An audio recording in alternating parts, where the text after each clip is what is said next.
Kubere lock me chana me PDM da ko dugo gana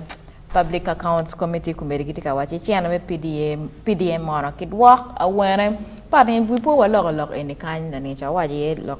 maduong ni jo kante wachi ni mwaka chela riyo maki wachi Kidwok e chana ena ni knock mada mirke meto Kidwok chana ni wainge mwaka dek so kumbere jome MPs gitika penye ne when is the exact date me dwako chana ena mwaka chel mwaka rio jo aguno chana no giramo dwako na even before mwaka rio ka kwena wek dano niang tamani kete waje kweni ema PDM ke karo kwede ma peke yupe at this point in time karo ka wachi peke ngeyo awe Omyero Kidwok kwede chana ni kun gina wangeyo ni at the moment danro gamo chiene yo jomo keno tiyo ki chiene jomo gamo chiene magingeni eni chiene den gingeni Omyero Kidwok profit gwak ben dong tiye madin gi wajini we have realized something we are talking of the 1 million makemi danani anka no million achiel e PDM meta dana dwak chiene ni ngi mwaka rio nyu mwaka dere ero pa ma pewa mete ki lok eroni chian me PDM Kidwok Kidwok bor nga Kidwok bor gamente en la pentie mi achiel ka wai ot moko chiek jomo karo ki chiene eni magen go ber ka loga yeni pegi ngeya we Omyero Kidwok ye chiene mero mi achiel mi ario chiene ka Kidwok ki ning ketika dwoko ne keta wana chulo ko gwak ki government mu chiene ni ka ana mero wilo gi mopa gamente mero chwal through URA PM no mera chera chino kono number mon makemiyo ni ka initiate like imagine if you're like paying maybe for example kete chulo passport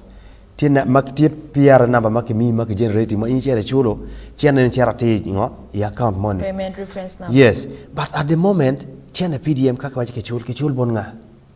Kidwok chen bot Paris kono Paris chief gi magetika controlling chena ni all these legalities kete waje kwede in your own words ni I think they were not prepared ke karme ni chiane no tie ento keto Omyero kiti ki chiane ni ki ngo Omyero chiane ke team kwede was not very straight MPs me kana ge waje ni kong ma chel kong jomo kana kong piano gunyang ni chiana ni ma dwaka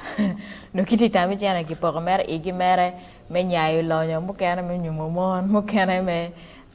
wilo diai mo kana wilo ngom ji ma pat me chiar me dan me chiar kan yang ni chiana ni kara ma dwaka revolving fund it took some time we po bako kan now ken yang ni chiana ni ma dwaka another question is there ni ki we dwaka Awene that did lo wakati kan ni chiana ki chiana ki wache ni Kidwok after 2 years so MPC penyana dani is it after 2 years keje kirome te ki joma kana manopia guno magoba mbe en la peny ma MPs tika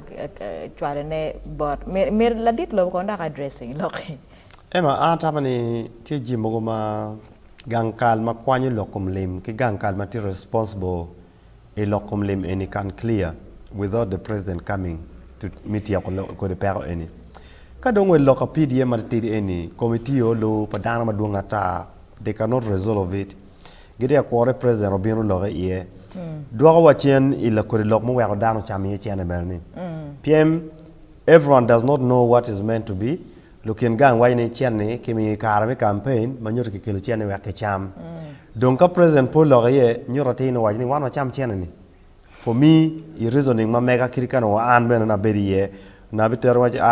ka fut ke ko president cha long lok ma wan mo na da ni president mi chene i karame campaign ni ke kelo chene mi chama donc ka kumano ko pingo gang kal mi limpi minister of finance peram kar ka Loye pingo gang kal ma te ka dor chene peram kar ka Loye Minister of Local Government, pingo pike romo karo, gichera giloge ye, pim gene gete galeno, jima timete dero. Paris Priest, maguen ko choini, kono ngagi, magita chiefs magun gen ko choini. Wing tika through the Minister of Local Government. Ngoki kume magen pigi ngeyo madaki quarter president Omyero bino temi. Onyo luoge gen magiti ministry no wing. What are they doing? Jeno ne duong part in PDM kekan youth livelihood emyoga we no di revolving fund ko yes emyoga jeno ne duong chi we gine wa ngage gamente makite dwako jeno ne bot ge ngage la peny mo e bolo bot ko no woro bet ki kere me nyam ne wi ka ko cham ter